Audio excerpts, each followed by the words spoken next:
And we're live, YouTube? Ladies and gentlemen, welcome back to Real Talk Live. I'm Ben Ferguson. Today we have an extra special holiday show. We have a gentleman here that's local. He comes to us from back east. He spent 6 years at Carnegie Mellon as head of the drama department. And right after that, I think he did about 180 network hours of Young and Restless and a few different TV shows down there. And he has come up to Santa Barbara. He is your new acting coach, the very best acting teacher in Santa Barbara and probably the whole South Coast. In fact, he's very big in Los Angeles. You've known him probably as the Fish approach. Ladies and gentlemen, please welcome Peter Frisch. Yay. I'm waiting for applause. Yeah, we'll have to put in our own applause Put here. that in, okay. That's right. Hi. Hi, and thank you for coming on this show. Thank you, Ben. This is fun. Yeah, every time I see you, I see you a lot on Facebook, and a lot of your ads come up for your shows, and you've invited me to your classes, and which I haven't had time, but I've actually been a couple of private lessons at your house before. Right, that's right. I had forgotten about that. It wasn't nothing to remember. I think a long time ago, I was just getting into acting, and I had a monologue, and I freaked out, and I had to do it in like 3 hours, and I went online, and I found you, and you said, okay, come over to my house, and I remember I showed you the script, and you said, first of all, the first thing you need to do is get rid of the script. I'm like, I got 3 hours, and I have to say word for word, because the script wasn't very good. But anyway, you allowed me to just do it in your living room, and it worked out. Yeah, well, it's in L.A. You have to do it off book, as we say. Whereas in New York, generally you carry the book during an audition. But in Los Angeles, they expect you to be off book for every audition, and to get that full You better feeling. know your stuff. You got to know your stuff, and you got to work on it. You are big in this industry. You have done a lot of TV network, and that's everybody's dream, is to get on TV. As my Channel 17 shows that I've written, that I think I came to your house one time. We were doing a Pine Valley medical show. Right. Remember about Amber Shannon? Yes, that's right. That's right. We did That's a right. show in your kitchen, I think, and that was fun. Yeah. I remember you were yelling at her, not so much at me, and I left thinking I did well. I was hoping so anyway. I don't know. Sometimes if I Maybe it was so bad that sometimes if I give notes to people, it's because I'm really interested in what they're doing. Yeah. So, well, good. Well, hopefully you liked both of us. Yeah. But anyway, I remember way back, I think it was 2015, where I had a show called The Evening Show with Ben Ferguson, and a lady helped me named Mo McFadden. Yes, of course. And Mo was her job was to get me guests, because I really didn't know too many people. I just got into the theater, and I just started learning how to get into plays, and I took an acting class.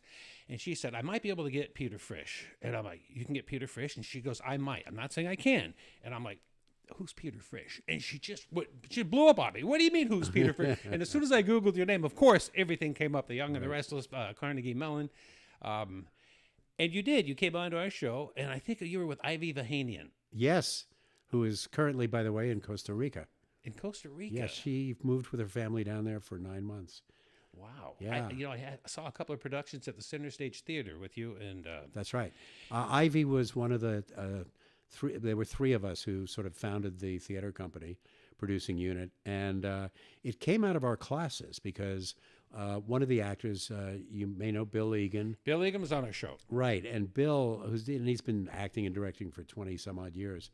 And Bill turned to me one day in class and he said, the work that some of the people are doing here is just wonderful, and nobody knows it in town because it's in a class situation. Shouldn't we have a company?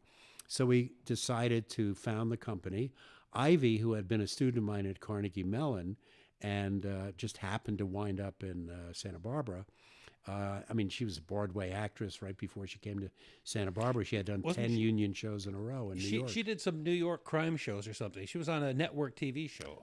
No, she was doing live stage the whole time. I remember when she came out of my show, I looked up and she had done just a very short clip of some kind of... I don't know about that. Okay. I mean, you were a working actress, so you're doing a lot of things. Right. But she had done Broadway, et cetera. So we started the company and decided to sort of do the residencies at Center Stage. And we've done 8 productions. The show I went to see, she was dressed as a Viking. Oh, yes. Well, she looked like a Viking. And she smoked a cigarette in the show? Yeah. This was, they were on a break from the Metropolitan Opera chorus. Not chorus, but they were extras in the Metropolitan Opera. So they came on with Viking helmets and had a smoke outside the incredible, stage door. elaborate costumes on that. Yeah, I know.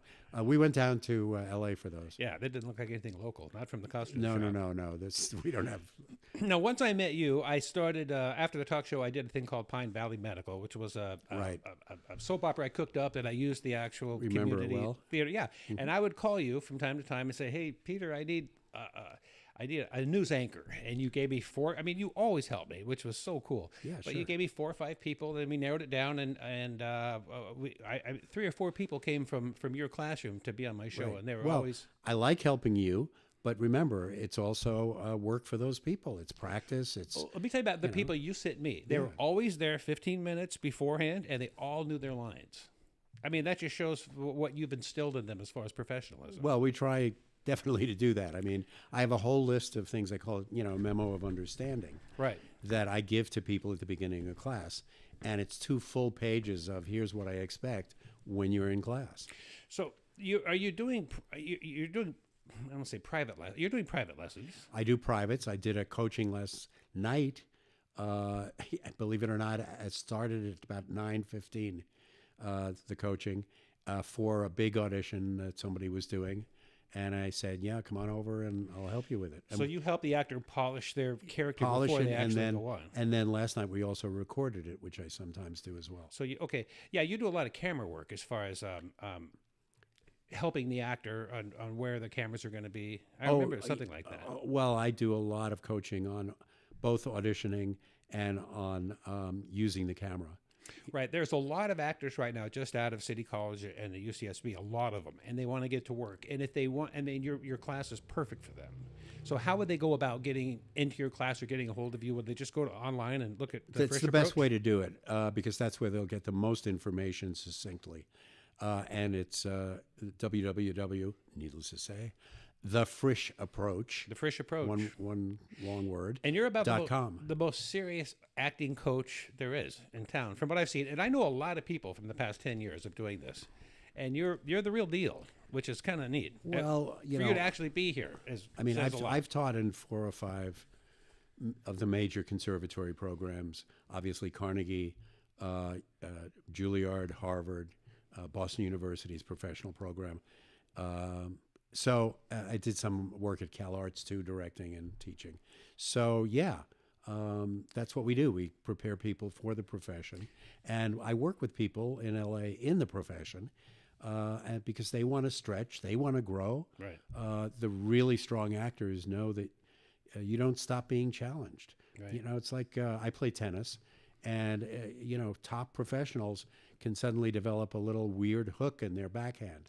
Well, when you're playing tennis, you always want to play somebody better than you. So as far as teaching, do you go to like professional actors? That must be nice to work with professional seasoned actors. Oh, yeah. And what I like about it the most, frankly, and it's a little bit of an ego thing, is they really appreciate what they're finally getting.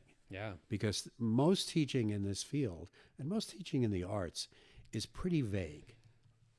Well, it's standard. When they go through you, they achieve things that they didn't know they were able to do. Now, I'm going to read something really quick. Now, this was a testimonial, and this is just it's not good, Peter. No, this is disaster. Peter is responsible for creating the kind of actor I am today. He taught me how to truly take risks in my world, invest authentically in my characters, and expect nothing but professionalism. The method that Peter taught me is still the one that I use today.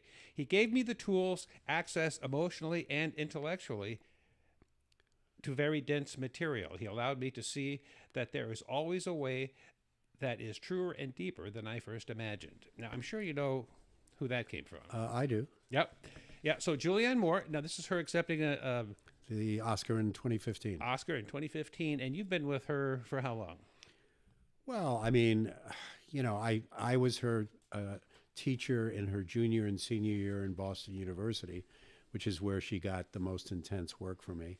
And then we've known each other off and on for. She still calls you forever. From what I hear. Yeah, I still talk to her. I saw her in New York a couple of years ago, at her place, and we had lunch a year later, and talked to her recently because I have a book coming out probably in February. What's it called? It's called The Transformational The Actor. transformational actor. And the subtitle is Innovative Approaches for the 21st Century Rehearsal and Performance. So when you have the book, obviously, you'll come back. Maybe we'll have a talk show by then. Yeah, sure. Yeah, good. But she consented to write a quote on the book for the cover after reading Nice. part of it. So, yeah, she appreciates you. Now, I also read that you've done 160 different productions in New York. Has New York ever called you and say, hey, Peter, can you come out for 8 weeks? Well, Or if they did, would you? you have to understand that a lot. Well, it depends what it is, Depends on what you're doing here, too, I and it suppose. depends what I'm doing here. If it's long enough and if it's in advance, and I'm not gonna.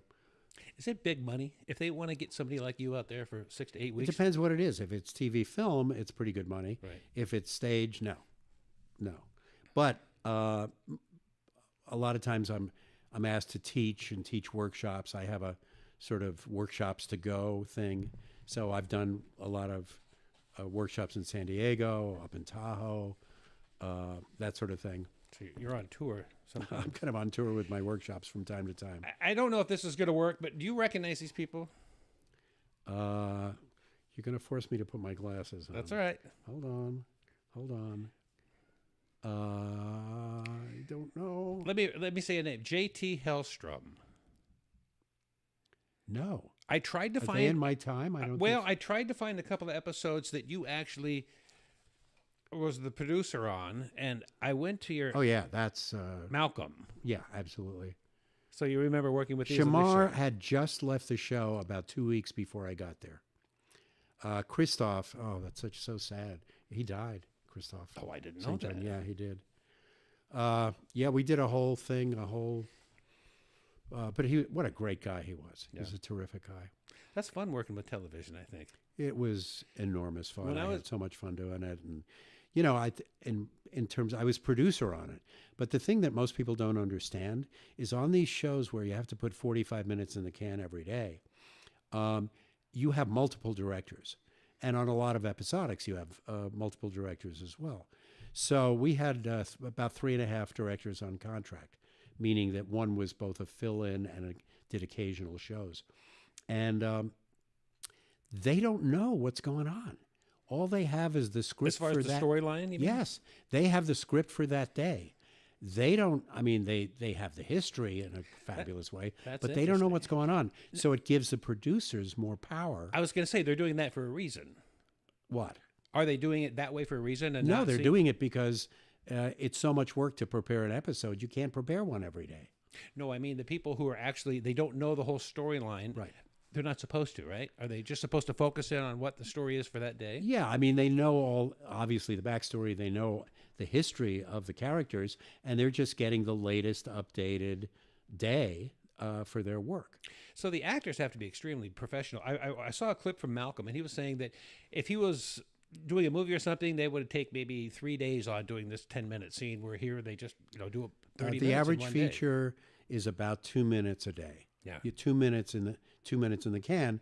On the soap, we put 45 minutes in the can a day. So we're working, what is that, 20 times faster Have than you- a feature. have you ever had an actor that just didn't quite know their lines, or I'm always amazed, and I was always amazed. These people would get the script 6 o'clock the night before, and they would spend the evening learning 20, 30 pages.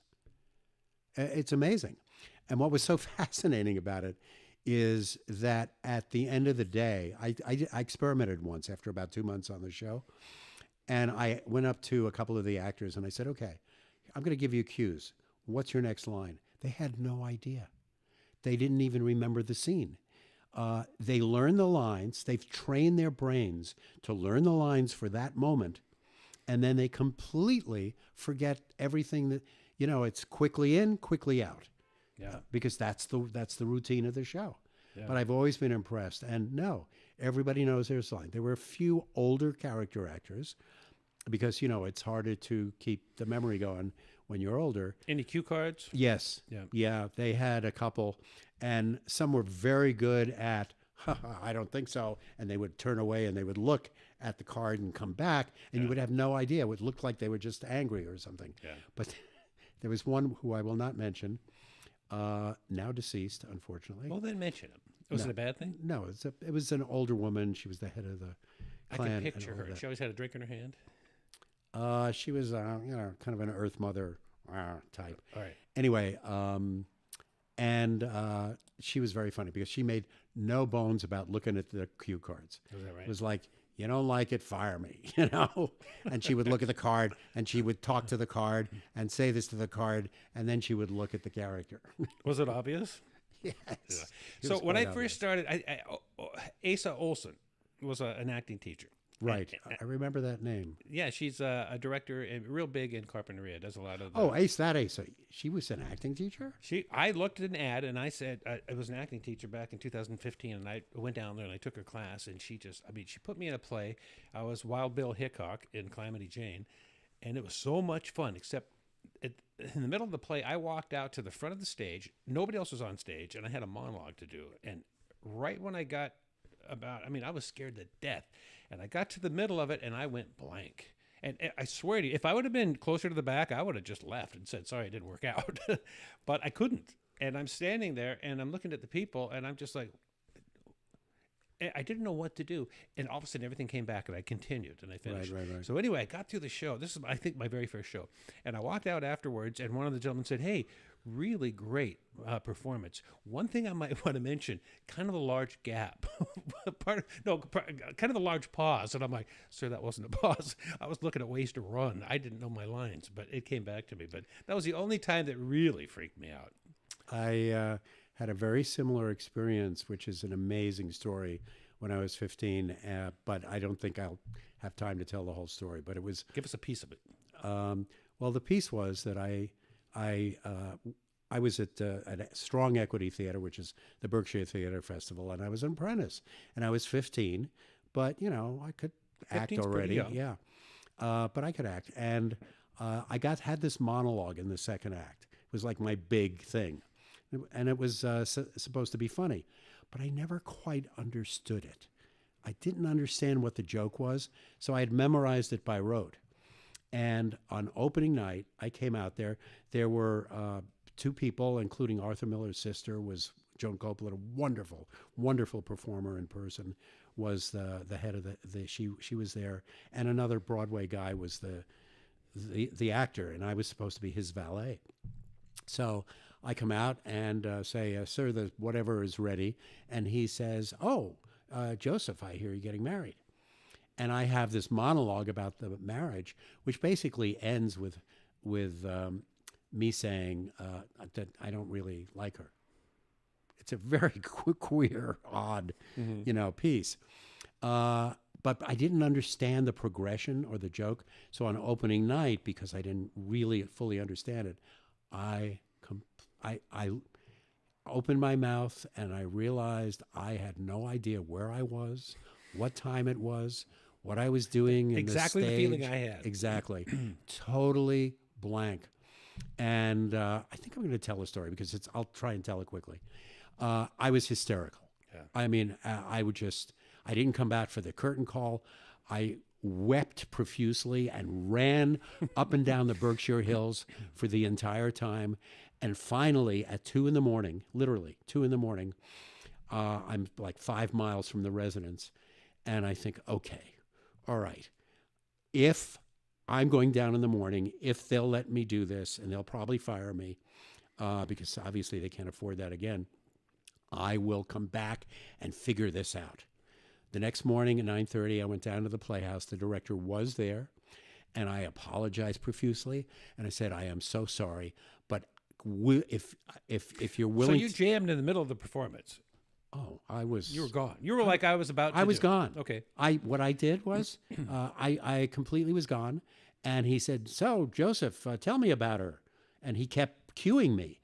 And I just nodded, and I backed away. I backed off to go backstage. I just nodded and smiled. I had no idea what the hell I was doing. Wow. It was really fun. So I went to the director, and I said, if you will work with me, I don't understand the text. I think that's why I went up, why I forgot the lines, and all of that. He said, all right, I'll give you one shot tonight. So I thanked him profusely. He had no Yeah, no kidding. No, he didn't have to do that at all. I thought he would say no. And I started to work on it. That night, I got through it. I got a little titter at the end, and I got a little more confident. And night after night, I got confidence in 1 week stock. And then by Friday, I owned the audience. I knew every in and out. I learned about comedy timing. In 1 week, it was the biggest lesson I've ever had in this field. And that was Friday night. And Saturday night, Joan Copeland came to the theater and said, "Oh, my brother is here, Arthur Miller. He's going to be watching the show tonight." And we all went, "Oh, wow, how exciting." You know, Arthur Miller, the great American playwright and all of that. So we did the performance. I just nailed it. I had so much fun doing it. And you really can control an audience. And I learned that in that 5-day period. And, got a huge laugh on the last line. There's nothing better than an audience laughing at your So, stuff. yeah. So afterwards, I hear a knock on the dressing room door after the curtain call. It's not Arthur Miller. No, but Joan Copeland comes in. And she said, "Peter, I just wanted to tell you that my brother said you were his favorite thing in the show." And that's something.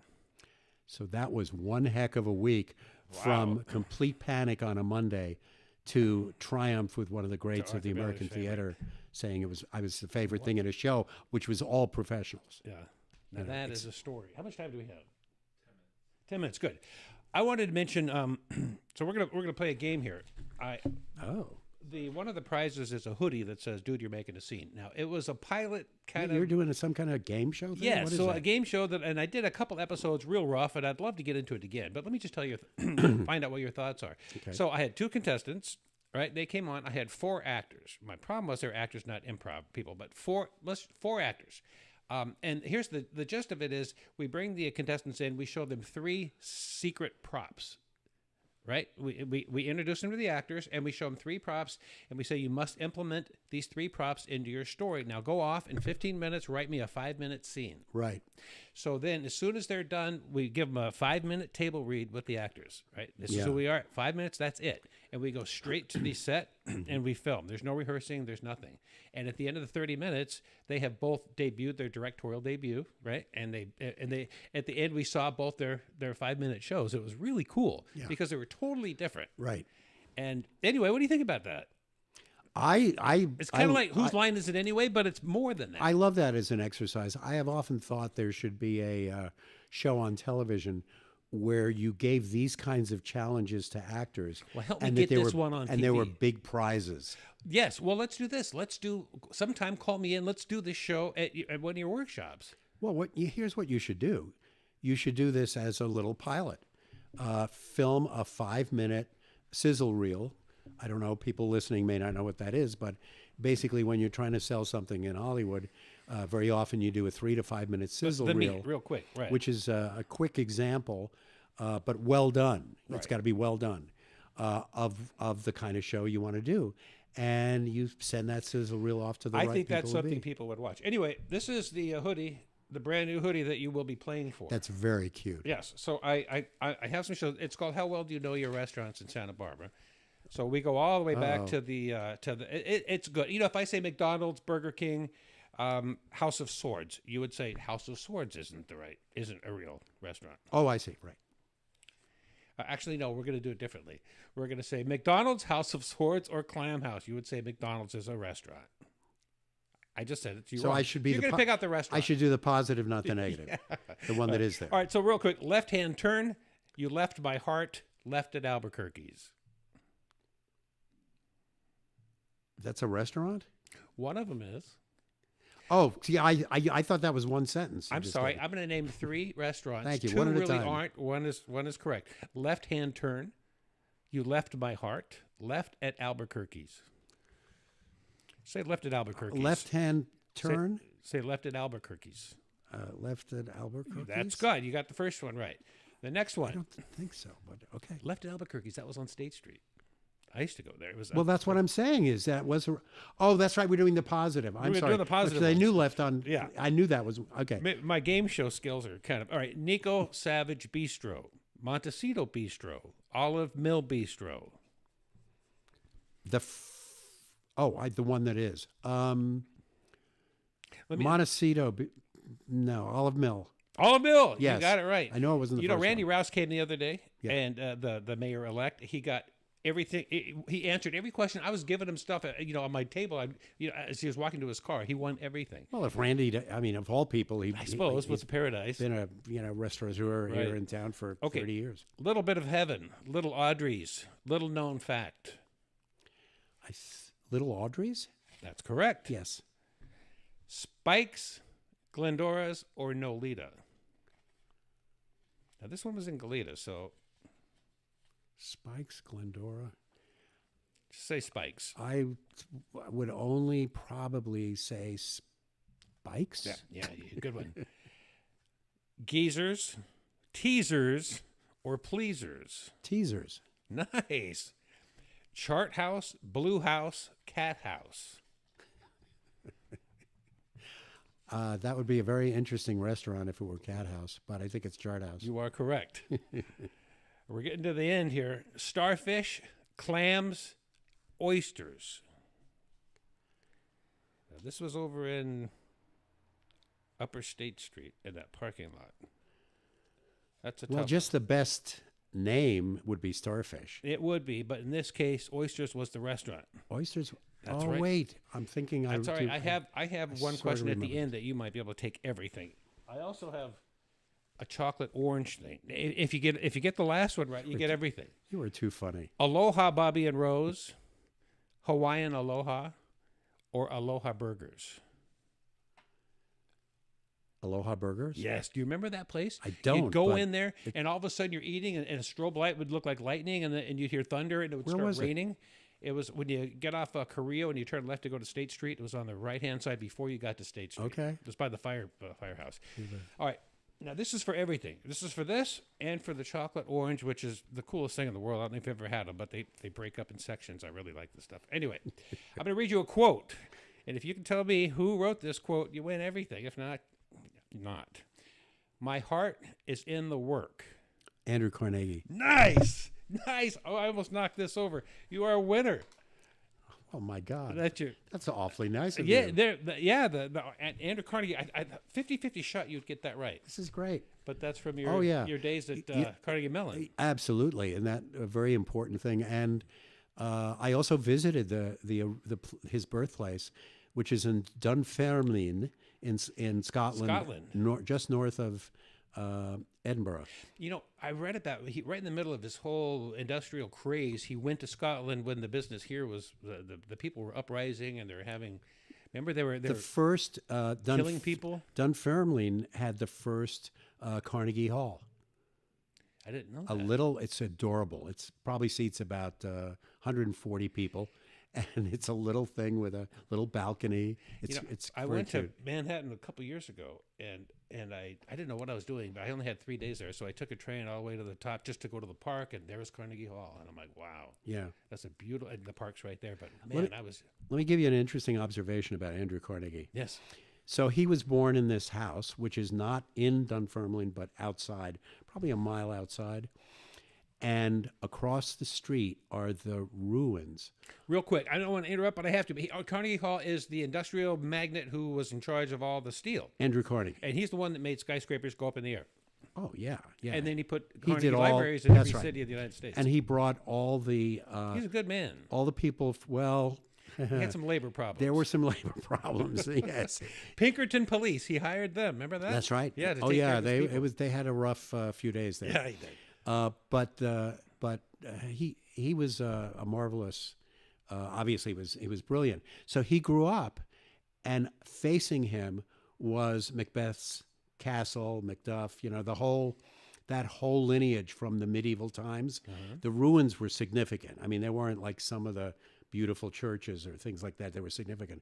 But here he is, in a house, growing up opposite the biggest power in the entire, in Scotland. And I believe that one of the reasons he had the appetite to be, king of the industrial world was that he grew up opposite the ruins of the most powerful people in Scotland. and there's nobody else around. There's something to be told. I was talking to Randy Rouse the other day about the book, The Secret, and the frequencies and what we keep in our subconscious and what we bring to ourselves. And I think there's some truth there. And I think that's what you're saying. I mean, if he lived next to that, he saw it possible for himself to do the same thing. Yes. Yeah. Yeah, exactly.